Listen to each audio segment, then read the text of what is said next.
Hey guys, it's Tahira, and today I'm doing the mid-year book freakout tag. The mid-year book freakout tag is a good reflection tag for you to reflect on all the books you read in the first half of the year and basically sit down and think about what was your favorite books and what was the books that you did not like. So anyway, we're gonna start now. The first question is the best book you've read so far in the year, and for me that is Scythe by Neil Shusterman. Scythe is by far one of the most amazing books I've ever read. Like, oh my god. I love Scythe so much. It's so intricate and the world is so cruel and weird and harrowing, and it's just, oh my god, it's so good. Scythe is about this world that is a complete utopia. They have conquered everything that is bad, like hunger, death, illness, but since there is no death, there has to be some way for population control. So they have these things or like these people called scythes. Scythes are the only people in this world that are able to kill someone to keep the population under control,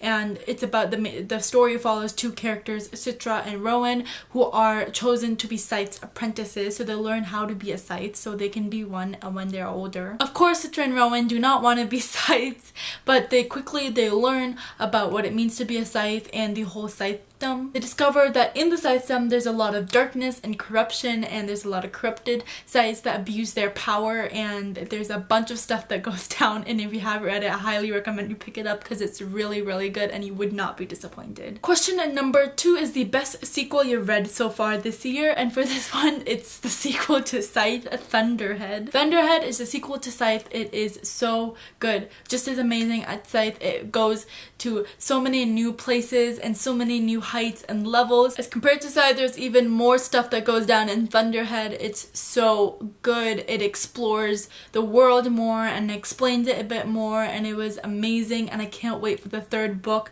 to come out next year. I'm just waiting for it so I can find out how the story ends. Question number 3 is a new release that came out this year but you haven't read but want to. For this question, I chose Children of Blood and Bone by Tomi Adeyemi. Children of Blood and Bone, I believe, came out in March, and I've been meaning to read it ever since, but I never have gotten around to it yet. I feel like it's a big book too, so maybe that's why I'm putting it off, but I'm really excited about it, and I'm really hoping to pick it up this summer, and I really hope I love it because there's been so much hype for this book. There's non-stop 5-star reviews, everyone is raving about it, and I really can't wait to read it because I think I'm gonna love it. Question number 4 is your most anticipated release for the second half of the year. Oh my god, I can't choose one. There's so many good books that are coming out next year, like Kingdom of Ash by Sarah J. Maas. I'm so excited to see how the whole story comes to a close. The second book I'm so excited for is What If It's Us by Becky Albertalli and Adam Silvera. Then there's Wild Card, which is the sequel to Warcross by Marie Lu. Also, I think the sequel to Renegades, Arch Enemy, is coming out also this year, and I'm so excited for that. I could go on and on and on, but I will not because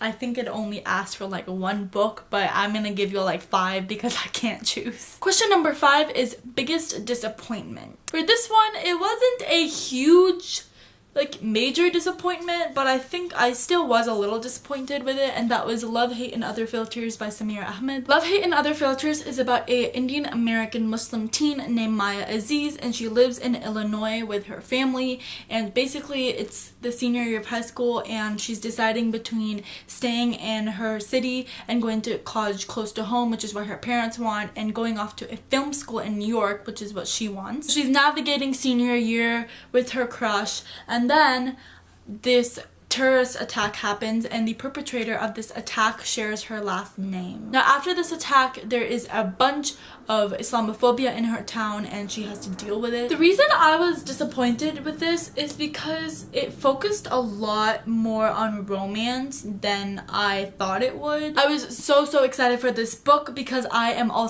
not Indian, but I'm a Pakistani American Muslim teen living in America, so I was so excited for this book. I was like, this is finally like literally me in a book. But it didn't focus as much on Islamophobia, which I was really excited about, as much as it did on the romance and the light contemporary fluffy aspects of it, which is not terrible, but it just wasn't what I was expecting. I actually have a full non-spoiler review on this, sharing more of my thoughts, and so I'll link it down below if you're interested in that. But yeah, I was just expecting a little bit more from it than what I got. Question number 6 is biggest surprise. For this question, I picked Renegades by Marissa Meyer. Renegades is a superhero novel, and it is very big. It's a very big book, and I was actually not expecting to love it as much as I did. I love it so much. I didn't know what I was expecting, but it was a very pleasant surprise for me. Like, I really loved the story, and I can't wait for the sequel that's coming out. Renegades is about the main character Nova, and she is an anarchist, which means she's basically the villain of the story,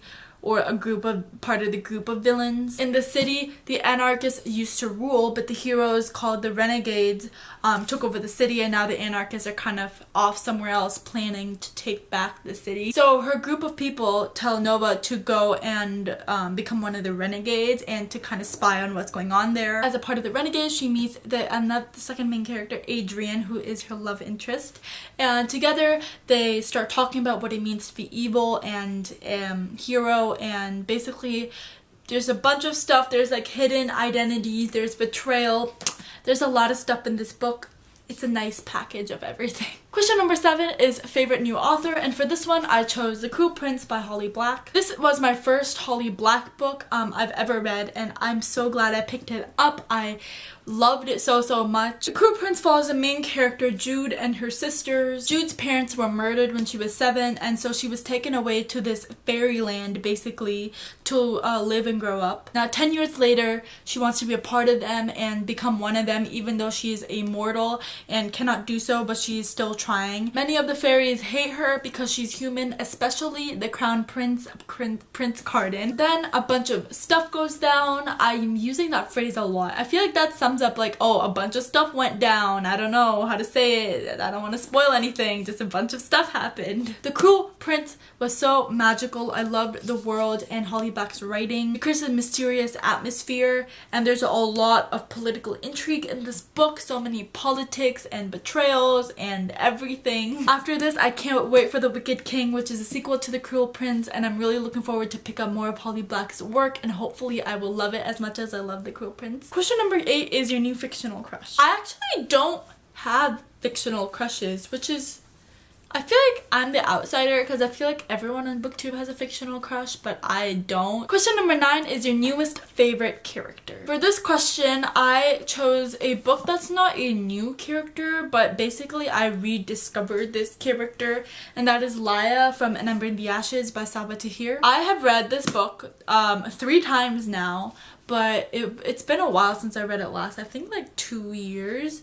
And so I basically rediscovered Laya and rediscovered my love for her. So I'm gonna count that. Laya, she's so strong. I love her to death. Her story, so beautiful and heart-wrenching and torturous, and I can't wait to read A Reaper at the Gates because I'm dying to know what happens to her. Question number 10 is a book that made you cry. I mentioned this, I think, in at least 1 or 2 videos before on my channel, but I don't cry at books. I have never shed a tear for a book. Yes, I felt sad for a book or what's happening in the book, but I've never shed a physical tear. For this question, I'm gonna choose a book that made me sad, I guess, and that was An Astonishing Color of After by Emily X.R. Pan. Astonishing Color of After is a beautiful, sad book about a girl whose mom died by suicide, but this girl named Lee, she thinks her mother actually turned into a big red bird. In order to prove that, she goes to meet her maternal grandparents in Taiwan, and there she tries to figure out what went wrong in her mom's life and what she could have done, whether there were any signs and stuff like that. I felt so sad reading this book. One, because obviously it deals with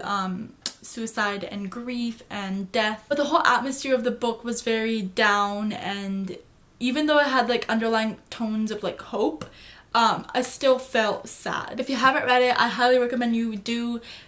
Just be careful, it has does have discussion of suicide and grief in here, so but if you can, I really hope that you do pick it up because it's so good. It's literally, it's made it on my favorites of the year. Just pick it up, people. It's really good. Question number 11 is a book that made you happy. For this question, I chose From Twinkle with Love by Sandhya Menon. From Twinkle with Love is a cute rom-com about this girl named Twinkle Mehra who is an aspiring filmmaker, and she wants nothing but to be a filmmaker when she grows up. Then one day this guy named Sahil comes and offers her an opportunity to create a film for a film festival, and she agrees because Sahil is actually the brother of her crush Neil. So she takes up this opportunity to not only create a film but also become closer, hopefully, with Neil. Then she starts receiving anonymous emails signed by the letter N. So anyway, she starts making the movie and she realizes that she's actually falling in love with Sahil and not Neil, and basically it's a fun rom-com about love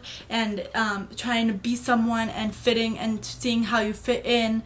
And it's such a cute story. I love Sandhya Menon's books. I loved When Diplo Met Rishi because of exactly that. I will forever read Sandhya Menon books because they always get me in the right light mood of summer, and if you haven't read this book, I highly recommend that you do because it's summertime and this is the perfect book for summer. Question number 12 is favorite film adaptation you saw this year, and for this one I'm gonna choose Love, Simon, which is the film adaptation for Simon vs. the Homo Sapiens Agenda by Becky Albertalli. I think that's the only adaptation that came out so far. I know The Darkest Minds is coming out this year and The Hate You Give is coming out this year, which I'm so excited for.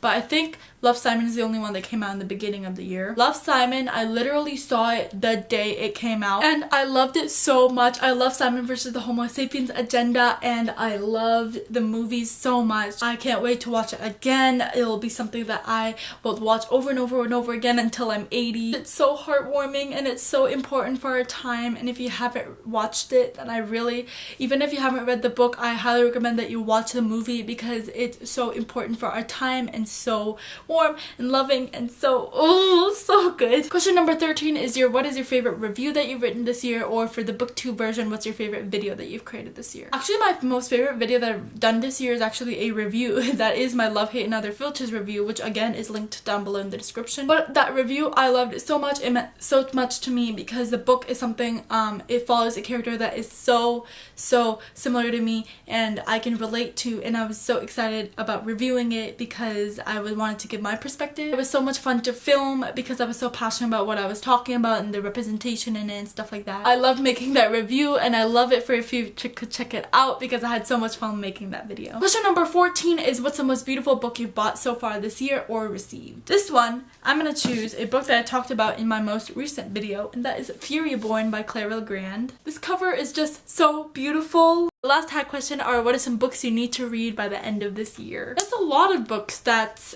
Children of Blood and Bone by Tomi Adeyemi. That's War Storm by Victoria Aveyard. There's We Brought the Gates by Saba Tahir. There's The Nightingale by Kristen Hanna, which I still haven't read. There's Night Film by Marisha Pessel, which I still haven't read and it's been on my shelf for like a year. There's Smoke in the Sun by Renee Ahdieh, which I still haven't read. Basically, I don't want to think about it, but I have a lot of books I still need to read, so we're gonna be doing that. That is it for the mid-year book freakout tag. I feel like it was really long. I have no idea how long this is. But let me know down below what's your favorite book that you've read so far this year, as I would love to know. But that is it for this video. I hope you enjoyed and I'll see you next time. Bye!